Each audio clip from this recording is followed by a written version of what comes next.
பேய் அப்படின்னு ஒன்று கிடையாது. அதை பேய்னு எதை சொல்கிறீங்க? செத்து போனவங்க திருப்பி வந்தாங்க, இன்னொருத்தவங்க உடம்புக்குள்ளே புகுந்துக்கிட்டாங்க, இல்லை உருவமே இல்லாமல் சத்தம் பேசுனாங்க, ஒரு மாதிரி பயந்து போயிட்டேன், அதெல்லாம் இல்லை. அதெல்லாம் உங்கள் மூளை அவங்களை சொல்லித்தர்றது, அவங்க மூளையில் பதிய வைக்கிறாங்க. அப்படி இருக்குன்னு சொல்லி நீங்கள் எதோ உங்கள் மூளையில் பதிய வச்சாச்சோ இனி மூளை அது மாதிரிலாம் கற்பனை பண்ணும். உண்மையாக இருக்கிறது போல் அது உருவமே ஏற்படுத்தும். உங்கள் மூளைக்கு அந்த தன்மை இருக்குது. ஒன்று அந்த உங்கள் மூளை நம்பிருச்சுன்னா அது மாதிரியே அது கற்பனை பண்ணும். நிஜமாகவே நடக்கிறதாகவே கற்பனை பண்ணும். உங்கள் மூளை கற்பனை பண்ணும். அந்த மூளைக்கு அந்த தன்மை உண்டு. அப்போ மூளை அந்த மாதிரி போகாமல் இருக்குன்னா மனம் தெளிவாக இருக்கணும். அப்போ வேதம் உங்களுக்கு எடுத்து சொல்லப்படும் போது மனதிற்கே தவிர மூளைக்கு இல்லை. நீங்கள் மனப்பாடம் பண்ணுறது பூரா மூளைக்கு.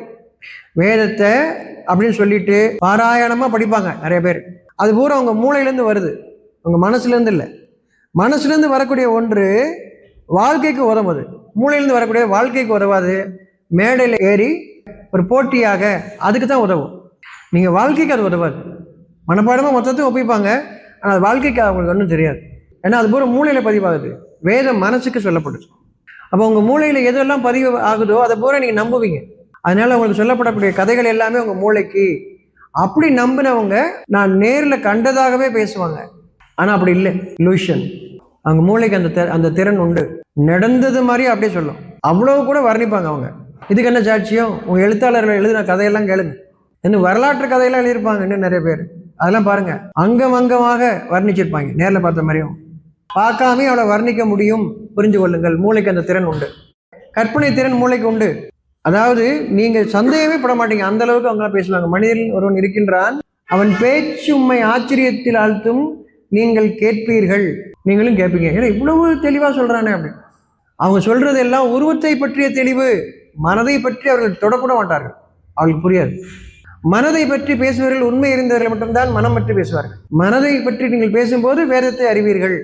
நீங்கள் கேட்பது எல்லாம் உடலுக்கான செய்திகள், அதனால் உங்களுக்கு புரியவில்லை, கேட்கிறீர்கள், மனப்படம் செய்கிறீர்கள், திருப்பி ஒப்பிக்கிறீர்கள், அச்சு பிசகாமல் ஒப்பிக்கிறீர்கள், வாழ்க்கைக்கு உதவாது. அப்போ தெளிவு கிடைக்கும் போது இவர்கள் அதை உருவகப்படுத்தியிருக்கிறார்கள்னு புரியும். நிஜமாக நடந்ததாகவே அவர்கள் காண்பார்கள். அந்த தன்மை மூளைக்கு உண்டு, உருவாக்கும். அவர்கள் பெரும்பாலும் யூகங்களிலேயே இருக்கிறார்கள், வேதம் சொல்கிறது. கேட்குறவங்க நிஜம் நம்புவான். அவர்கள் தெளிவாக பேசுவது பொருளை பற்றி, உருவத்தை பற்றி. உருவத்தை கற்பனை செய்யக்கூடிய தன்மை மூளைக்கு உண்டு. இதை கொண்டுதான் அவர்கள் பேய் என்று பயமுறுத்துகிறார்கள். அதனால பேய் இல்லை. புரிந்து கொள்ள வேண்டியது என்ன அப்படின்னா, மூளைக்கு அந்த தன்மை உண்டு. அப்படி யூகம் பண்ண முடியும். அதுக்கு மனம்தான் தெளிவை, உண்மையை அறிந்து கொள்ளும், மூளை அல்ல. அப்போ வெறும் மூளைக்காரனாக இருக்கக்கூடாது, மனசுக்காரனாக இருக்கும். மூளை வேலை செய்யும் போது மனதின் துணையோடு மனதிற்கு பணிந்து மூளை வேலை செய்ய வேண்டும். தனித்து அது மனதை மிகைத்து அப்படி பண்றதா இருந்தா இப்போ அநியாயம் அக்கிரமங்கள் எல்லாம் நிகழும்.